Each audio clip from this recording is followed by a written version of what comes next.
Coucou tout le monde, c'est Nicolas de chez Dybeck & Fils. Aujourd'hui, on va vous expliquer comment ici à la maison, on arrive à 93% d'autonomie avec notre installation en autoconsommation.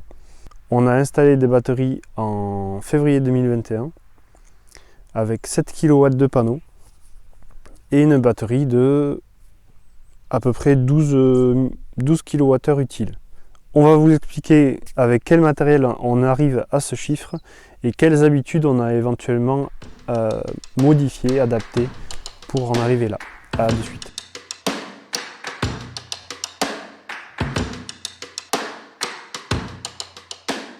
Donc nous voici sur l'interface SMA Énergie. On voit ici en haut le panneau, il produit 1700 watts, les panneaux. La console de la maison, 180 watts.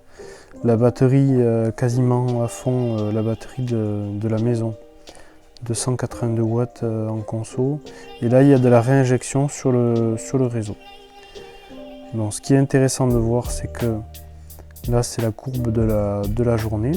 Donc la nuit, on voit bien qu'on n'a quasiment rien en consommation, à part VMC, congélateur, frigo, mais sinon,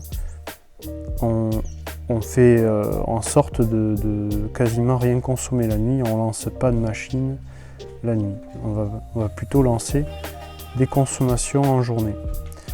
Donc, ce qui nous intéresse, c'est le bilan sur 2022 par exemple. On est à 93% autosuffisant sur 2022 pour l'instant. Donc vous voyez, suivant les mois, ça produit un peu plus en été. On consomme aussi un peu plus en été à cause de la climatisation. Les chiffres, on peut les voir en pourcentage ou en kilowattheure. Et on peut voir aussi les économies effectuées sur 2022, on est à 909 €. 2021, on était à 89% autonome. Et sur une consommation finalement de 4475 kWh. Cette consommation, en fait, au fil du temps, on a réussi à la réduire. Parce que là, cette année, on est à 3411, on n'a pas encore fini l'année. Mais en fait, c'est de l'apprentissage. On arrive à mieux gérer les appareils. Pourtant, on s'est équipé d'une voiture électrique en mai. On la recharge quasiment tous les week-ends. De temps en temps, quand on rentre le midi. On s'est équipé d'un sèche-linge sur pompe à chaleur. Mais en contrepartie, on a aussi mis en place un routeur solaire pour l'évier de la cuisine et qui est raccordé, ce routeur en fait, à un ballon d'eau chaude sous l'évier qui arrive en fait à envoyer le surplus photovoltaïque vers la résistance de ce chauffe-eau. Et ce chauffe-eau, il y a le lave-vaisselle branché dessus, donc du coup déjà le lave-vaisselle il ne va pas tourner avec sa résistance mais avec l'eau chaude du chauffe-eau qui a été chauffé grâce au photovoltaïque. Ça ne permet pas de réduire la consommation totale à l'année, mais ça permet d'améliorer le taux d'autonomie parce qu'on va plutôt chauffer à des moments où on a du soleil.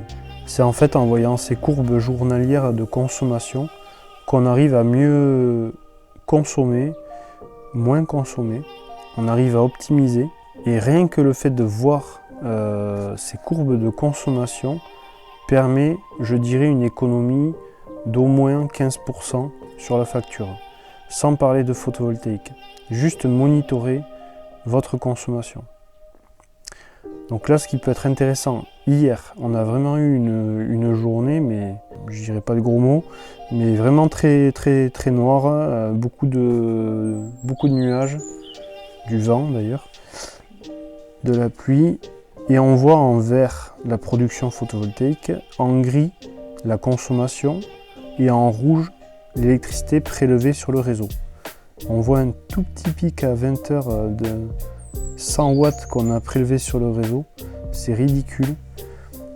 En fait, la batterie en fait a suffi. Donc on a prélevé 0,2 kWh pour une consommation de la journée totale de 8,3 kWh. On en a produit 15. Donc même une journée vraiment, on a réussi bien recharger la batterie, parce que la batterie ici, la courbe orange, on est arrivé quasiment à 100% la batterie de la maison. Je ne parle pas de la batterie de la voiture parce que là, on était vendredi, je sais qu'on n'était pas branché avec la voiture. Donc là, on est devant le EV chargeur. Lui, en fait, il a plusieurs fonctions. Il peut charger, comme on a vu sur l'application, suivant uniquement avec le surplus. Bon, c'est le mode éco, on va dire. On peut aussi faire tourner la manette sur un mode boost. D'ailleurs, on va le voir si on l'enclenche. Donc là, on n'a pas de surplus actuellement, la voiture ne charge pas. Là, on active le mode boost. On va en voir le voyant. Là, on est passé au vert. Donc là, on consomme 7 kW en mode boost. Je vais vite repasser en mode éco parce que c'est pas le but. Nous, le but, bon, la voiture, clairement, voiture électrique, le but c'est clairement d'autoconsommer de l'énergie solaire. C'est pas de la charger la nuit sur le réseau, c'est pas du tout notre truc. Donc à l'entreprise, vous allez me dire oui mais c'est bien beau tout ça, vous chargez le week-end mais ça suffit pas pour tourner toute la semaine avec la voiture. Ben, on charge à l'entreprise où on a 36 kW de panneaux et donc ben, clairement la voiture là sur les statistiques on arrive à peu près à 95% de fonctionnement sur le solaire. Donc c'est-à-dire qu'on prend que 5% sur le réseau.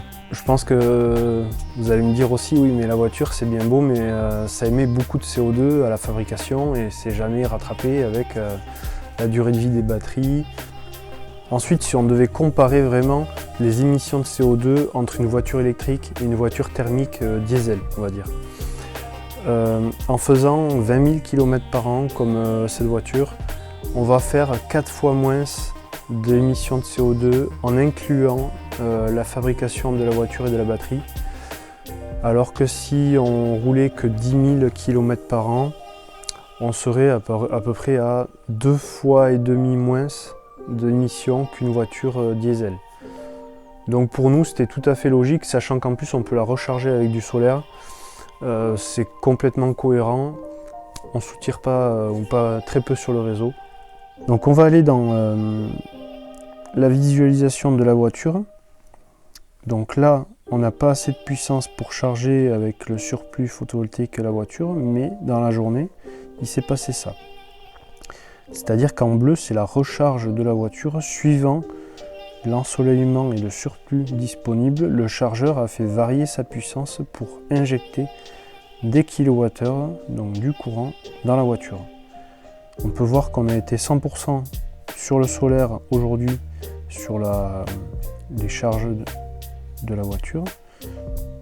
On n'a rien prélevé sur le réseau pour charger la voiture. Et donc on a quand même mis 13,2 kWh, ce qui équivaut pas tout à fait à 100 km. Sur une seule journée, c'est plutôt bien. Et normalement demain il va encore faire beau, donc on va bien charger la voiture. Donc on a dû charger l'équivalent de je dirais 15 à 20% de la voiture en une journée. Là par exemple, on est rentré entre midi et 2 pour manger, on a branché la voiture et bien à ce moment-là il y a eu un pic d'ensoleillement et c'est tombé pile poil pour recharger. Bon, 1 kWh sur la voiture, c'est toujours ça de prix. C'est toujours ça de moins injecté sur le réseau aussi, ce qui améliore les chiffres. Alors, le mardi férié, il y a eu aussi de la recharge, peut-être pas aussi bien parce que la batterie de la maison était plutôt déchargée, parce que lundi il a vraiment pas fait beau. Donc la priorité, c'est nous qui la décidons, on l'a mise sur la recharge de la batterie de la maison. Et en deuxième, on a la recharge de la voiture. Et en troisième, on a le routeur solaire qui chauffe l'eau du ballon de l'évier. Et en fait, cette priorité de charge, elle est utile quand par exemple vous voulez lancer une machine à laver. Et bien en fait, le chargeur de la voiture, il va baisser en puissance pour laisser la place à la machine sans prélever d'électricité sur le réseau. Il est là pour empêcher et optimiser l'autoconsommation et empêcher l'achat d'électricité du réseau. On va vous expliquer un peu les appareils qu'on a. parce qu'on a une consommation, je dirais à l'année, d'environ 4000 kWh. Là on a encore novembre et décembre à finir. Pour 4000 kWh, il faut savoir qu'on est équipé d'un chauffe-eau thermodynamique pour l'eau chaude sanitaire et qu'on est 4. On est plutôt du genre à prendre des douches. Mais bon, on fait pas non plus la douche en 3 minutes. On se prive pas d'eau chaude. Ensuite, on a une cuisine 100% électrique avec des plaques à induction 7 kg, un four dont on se sert assez souvent aussi, le soir même, parce que du coup la batterie permet quand même de faire chauffer le four. On a une VMC double flux qui consomme un peu mais qui nous permet quand même d'avoir un confort dans la maison assez impressionnant parce qu'on n'a pas de chauffage électrique, on a un poêle à bois, bûche. Ça nous brasse plutôt bien la chaleur dans toute la maison. Donc cette VMC double flux elle a une fonction de bien chauffer la maison l'hiver ou de bien la tenir en température l'été. Et après vraiment l'été quand vraiment il fait trop chaud, on a la climatisation qu'on met surtout dans le salon en mode déshumidification souvent. Ça consomme toujours un peu moins qu'en mode clim. Donc on a un lave-vaisselle, on a une machine à laver le linge, on a un sèche-linge à condensation, enfin sur pompe à chaleur. Donc on est plutôt, voilà, on est plutôt quand même confort. On n'a pas de piscine, c'est vrai, mais voilà, on est plutôt confort et on consomme 4000 kWh pour 4 personnes. On met à peu près 2 à 3 stères de bois par an dans la maison. Donc on est très bien isolé. Bon, il y a 45 cm de laine de bois au plafond et 20 cm dans les murs. Mais la maison, si on devait dire combien elle nous coûte en énergie entre le chauffage et l'électricité, je dirais qu'on est à 8 € d'électricité par mois. Et on doit être à 150 € de bois par an. Donc ça fait du 12 €, 12 € plus 8, 20 € par mois. Voilà, c'est top. On va aller voir maintenant la batterie. Donc nous voici devant la batterie. Donc ça c'est un SMA Sunny Island 6.0, donc 6 kg on va dire en pic de décharge il peut faire 6 kW. Mais sur de la longue durée il peut faire de mémoire 4,6 kW. Ce qui est complètement adapté à nous, à la maison, parce que on n'a pas un abonnement énorme, on a 6 kVA d'abonnement EDF. Donc c'est un appareil complètement adapté. À savoir qu'en cas de coupure de courant, il se couple à la maison et il découple le réseau. Donc on a une autonomie, on appelle ça du backup. On peut être autonome même en cas de coupure d'électricité réseau. Donc lui, il est uniquement en courant alternatif. Il y a que la batterie qui est branchée dessus en courant continu. Donc là c'est un disjoncteur courant continu. On l'a rajouté aussi une protection par fusible, j'en ai un deuxième mais sur le plus. Et donc la batterie elle est composée en fait de 24 batteries de 2 volts. Donc on atteint 48 volts de 620 Ah. Donc on atteint dans les 29 000 Wh, donc 29 kWh. Et on ne peut pas décharger cette batterie à plus de 50%. Donc ça va faire du 14,8, je sais plus, 14,8 kWh. Cette batterie, je précise, elle n'est pas neuve. Elle a plus de 10 ans, on l'a récupérée. Elle était prête à partir pour la ferraille. En fait, c'est du plomb. C'est une batterie au plomb acide. Donc de temps en temps, on a besoin de faire les niveaux avec de l'eau déminéralisée. Là, par exemple, je pense que je vais le faire une fois qu'elle aura fini sa charge complète. Et ça, c'est une petite mise à niveau tous les 20 jours à peu près. Donc ça consomme très peu d'eau déminéralisée, je dirais 2-3 litres d'eau tous les 20 jours. Donc c'est tout simplement en fait une ancienne batterie de chariot élévateur électrique dans l'industrie. Et elle n'a pas totalement sa pleine capacité. elle est à 80%, 85% de capacité. Quand on l'a récupérée, elle était à 70% et en fait, on a fait des cycles de régénération pour la ramener à 80-85% de sa capacité. Donc ça, c'est des batteries qui peuvent durer jusqu'à 20 ans en faisant plusieurs cycles de régénération. C'est, on va dire, quelque chose qu'on pourrait aussi faire éventuellement sur, on l'a vu, la voiture électrique au lithium. Certaines batteries peuvent être régénérées. Donc en stationnaire, qu'elle soit à 80-85% de son autonomie, de sa capacité, c'est pas vraiment un problème. Il n'y a plus le problème du poids. Là, elle est posée au sol à 80% de sa capacité, mais tant pis, on le sait. Donc celle-là, elle faisait 14,8 kWh utile. On va défalquer 20%. On va sûrement tomber autour de 12 kWh utile. Ça nous suffit. Vous l'avez vu dans les chiffres, on est à 93% autonome en 2022. Donc voilà. Et là, le Sunny Island de chez SMA, il fonctionne avec du courant alternatif en entrée et en sortie. Donc il n'y a pas de panneau directement branché dessus en courant continu. C'est aussi un avantage pour plusieurs choses, c'est qu'il peut fonctionner avec différentes marques d'onduleurs et pas forcément que du SMA. Même si c'est pour moi fortement recommandé d'avoir du SMA partout. Au niveau de la communication, ça va être beaucoup plus fluide sur la même interface. Ça coûtera peut-être moins cher aussi d'avoir tout en SMA parce que sinon il faut rajouter des sous-compteurs pour calculer le flux de production des panneaux. Il faut rajouter un SMA Energy Meter.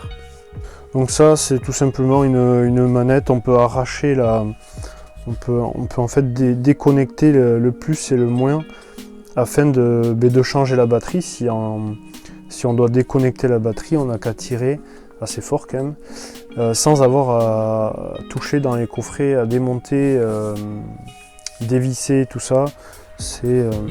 En cas de changement de batterie, c'est plus facile.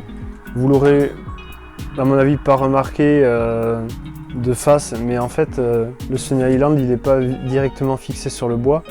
Là, j'y passe la main derrière, vous voyez. Voilà, il faut pas directement poser l'appareil sur le bois. Donc là, on a mis des rails afin de ne pas avoir le bois qui chauffe et pour une histoire de garantie aussi, il ne faut pas fixer les onduleurs, tout ça directement sur le bois. Allez, on passe aux panneaux. Donc voilà, ça c'est 28 panneaux de 250 watts. En fait, on en a fait une clôture, ils sont très inclinés. Bon, nous, ça nous équilibre un peu la production pour avoir beaucoup de production l'hiver et un peu moins l'été parce qu'on en a suffisamment l'été d'ensoleillement, l'hiver un peu moins. Mais du coup, c'est un système K2 triangle multi-angle. Dans les kits qu'on vend, c'est ce que vous allez retrouver, cette structure qui est assez bien faite. Et en fait, on a lesté les panneaux avec des poteaux de clôture de 12 cm par 12 cm par 2,10 m. Donc les poteaux de clôture, autant vous dire que pour les manipuler, il faut être deux. Ils font à peu près 100 kg chacun. Donc par panneau, on a à peu près 120-130 kg de lest. Donc ça devrait pas s'envoler. On va aller voir aussi qu'est-ce qu'on a fait derrière, parce que ça rajoute du poids aussi. Donc là, on a mis des palettes, bon, tout simplement pour cacher un petit peu la structure, mais surtout, on aimerait mettre des pots avec des fraisiers, du jasmin, des plantes un petit peu qui vont masquer tout ça et ramener un petit peu de nature à toute cette structure. Pourquoi en fait on a fait cette installation au sol et pourquoi pas en toiture? Bon, tout simplement parce que le toit, malheureusement, enfin malheureusement pas forcément, mais on n'a plus du tout de place sur le toit. Si on avait eu à choisir entre sol et toiture, si on avait eu un toit disponible, on l'aurait mis sur le toit. Pourquoi? Parce que là, les kilowattheures qu'on a en surplus, qu'on n'arrive pas à utiliser avec la batterie, avec le chargeur de voiture, avec le routeur solaire, ben on en a quand même du surplus, il n'est pas valorisé. On pourrait le valoriser avec une batterie virtuelle, mais ce serait payer des abonnements, ce serait peut-être pas hyper intéressant. Ça nous oblige aussi à changer de fournisseur si on veut passer en batterie virtuelle. Donc nous, on ne recherche pas vraiment ça. Tant pis, le kilowattheure en surplus, il n'est pas valorisé. Mais si on avait eu le choix, on aurait aimé le valoriser et on aurait fait plutôt l'installation sur le toit. Là, l'installation, elle a que 2 ans. La maison, elle a 10 ans. Donc l'installation sur le toit, on n'avait pas y touché. Donc, si vous avez un projet de mettre des panneaux en autoconsommation, prioriser la toiture pour pouvoir valoriser le surplus à 10 centimes et aussi toucher la prime à l'autoconsommation qui est pas négligeable, c'est à peu près 1/7 du coût de l'installation. Si l'installation est faite par un installateur qualifié RGE, donc Qualibat ou Quali-PV ou Qualifelec, RGE. Donc l'électricité qui vient des panneaux, en fait elle arrive en souterrain. On a fait une tranchée et elle arrive dans le tableau ici, en courant alternatif. Donc on a 2 disjoncteurs, le différentiel et le SMA énergimètre qui mesure la production de ces 2 onduleurs. Après on repart en courant alternatif vers le Sunny Island et la batterie. Donc ce qu'il faut bien comprendre, c'est que tout se passe en courant alternatif dans l'installation.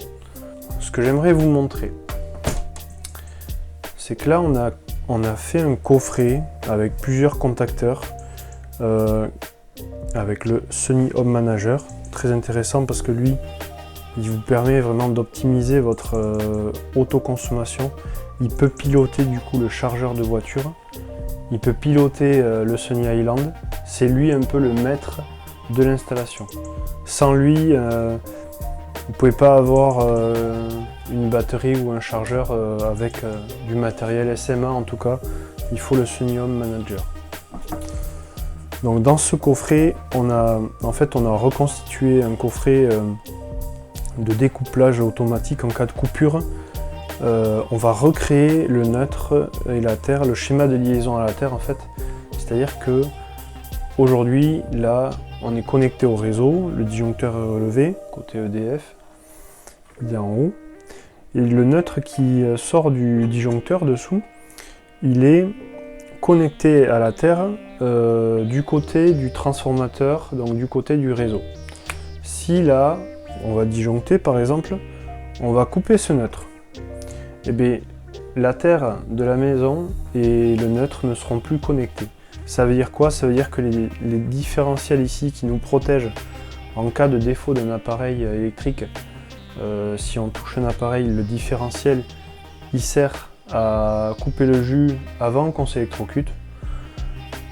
Dans ce cas précis, si on ne recrée pas le schéma de liaison à la terre, c'est-à-dire la connexion entre la terre et le neutre de la maison, et bien, tous les différentiels du tableau ne servent plus à rien. Il peut y avoir un appareil en défaut, et bien, vous allez vous électrocuter. Donc c'est très important que ces contacteurs, quand on va par exemple simuler une coupure de courant, c'est ce qu'on va faire.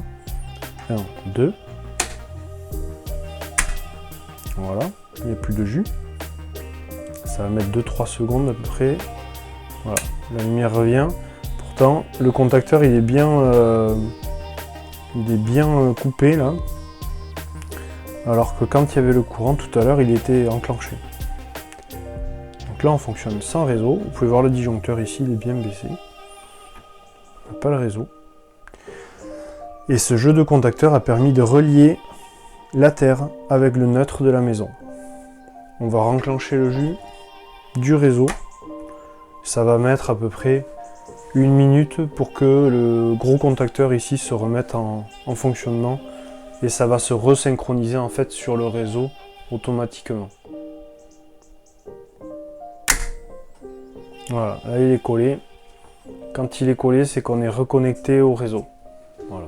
On peut dire que ce coffret ne sert vraiment qu'à la fonction backup, c'est-à-dire en cas de coupure du réseau, avoir une fonction de secours. On n'aurait vraiment pas eu besoin de ce coffret, sauf le Sunny Home Manager, on aurait pu le mettre dans le tableau uniquement. Mais nous, on voulait cette fonction backup, en cas de coupure pour avoir du courant. Avant de conclure, j'aimerais vous parler quand même du routeur solaire.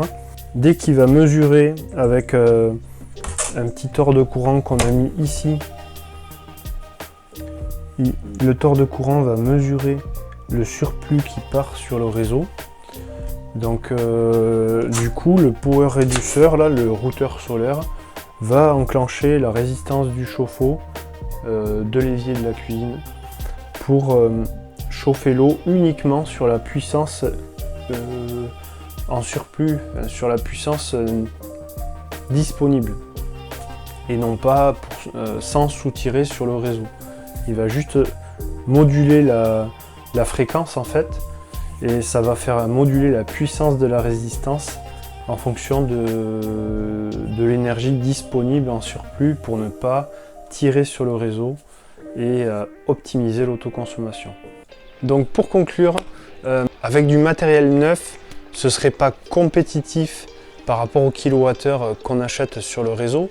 Par contre, avec les kilowattheures, les hausses du kilowattheure qu'on va subir, on est en train d'étudier aujourd'hui une solution pour vendre des batteries neuves avec du backup, pourquoi pas, comme vous avez vu là. Il existe 3 solutions. On va faire de la plus chère à la moins chère. La plus chère, on va dire, c'est celle que vous avez vue là, où en fait, on veut absolument, en cas de coupure réseau, avoir l'ensemble de la maison qui puisse être en mode secours, même sans le réseau. Ça, c'est ce qui va coûter le plus cher. Et ça dépend aussi de combien de jours d'autonomie on veut. Mais ici, je sais que si on passe 2-3 jours sans soleil, on va passer, on est autonome. La deuxième solution, c'est si on veut du backup, mais sur une puissance assez limitée, c'est-à-dire sur seulement 3 kW de backup, où en fait on branche un circuit de la maison sur la batterie et non pas alimenter la totalité de la maison avec la batterie. Donc on peut dire qu'on peut brancher sur ce circuit, pourquoi pas un disjoncteur avec l'éclairage et un disjoncteur avec quelques prises. Avec 3 kW, je pense que c'est envisageable. Afin de faire tourner frigo, congélateur et le strict minimum pour, on va dire, essuyer, pourquoi pas un jour ou deux de coupure d'électricité. On peut imaginer aussi les volets roulants. C'est assez dommage en cas de coupure de ne pas pouvoir ouvrir les volets. Et enfin, la troisième solution, c'est une batterie qui n'a pas de fonction de backup. Donc c'est-à-dire en cas de coupure réseau, elle va s'arrêter. Mais par contre, elle a quand même, comme les deux autres solutions, elle a quand même l'avantage de fournir des kilowattheures qui ont été là en surplus la journée, de les fournir la nuit. Et donc d'optimiser le taux d'autoconsommation, d'optimiser l'autonomie de la maison. Et donc justement, nous, comme on est en pleine recherche sur une solution batterie, est-ce qu'on choisit telle ou telle solution? Moi j'aimerais aussi vous poser la question, qu'est-ce que vous recherchez?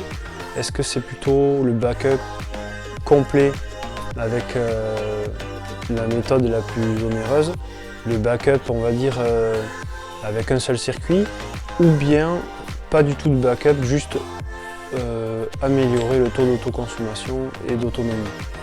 J'aimerais bien que dans les commentaires vous me disiez ce que vous recherchez comme solution. Et finalement en fait on y a toujours pensé dans le coin de notre tête à cette solution batterie plus tard. Et en fait les installations qu'on fait depuis 2008, qui sont pourtant pour certaines en vente totale mais qui peuvent devenir en autoconsommation après les 20 ans de contrat d'achat, vont sûrement passer en autoconsommation. Donc on les a imaginées ces installations évolutive vers de la batterie. Petit rappel, quoi qu'il arrive, si vous n'avez pas de batterie, en cas de coupure du réseau, votre installation va se mettre à l'arrêt. Que ce soit micro-onduleur ou onduleur central ou hybride, en cas de coupure du réseau, s'il n'y a pas de batterie, il n'y a pas de courant. Parce qu'il faut aussi recréer ce schéma de liaison à la Terre avec le fameux coffret qu'on a vu dans le cellier, qui coûte assez cher aussi. Je pense qu'il vaut mieux commencer par une autoconsommation sans batterie afin de tout simplement de visualiser les données comme sur l'application SMA Energy.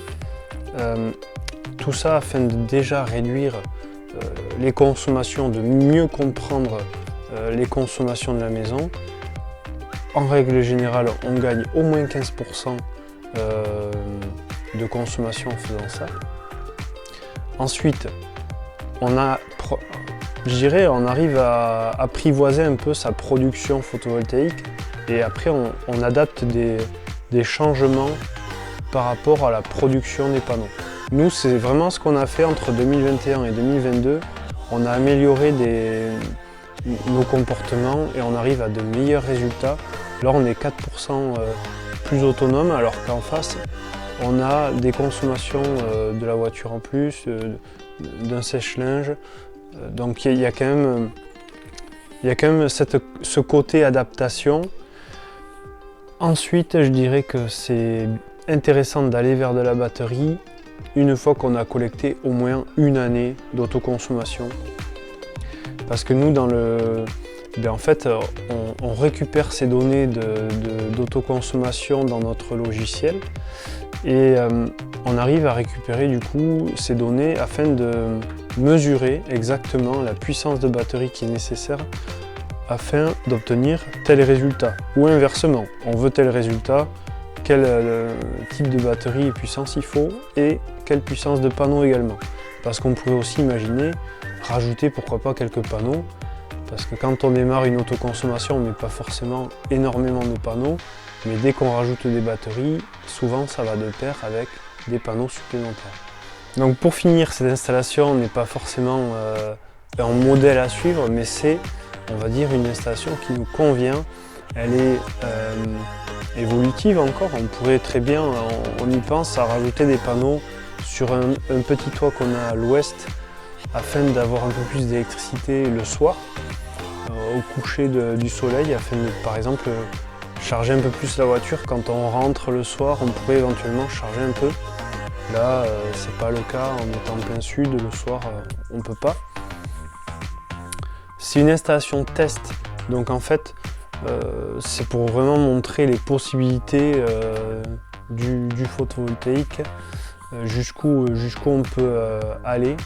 En tout cas, je vous remercie d'avoir regardé la vidéo jusqu'au bout. Bientôt, on va parler d'un bilan d'une autre installation qui est vers là-bas.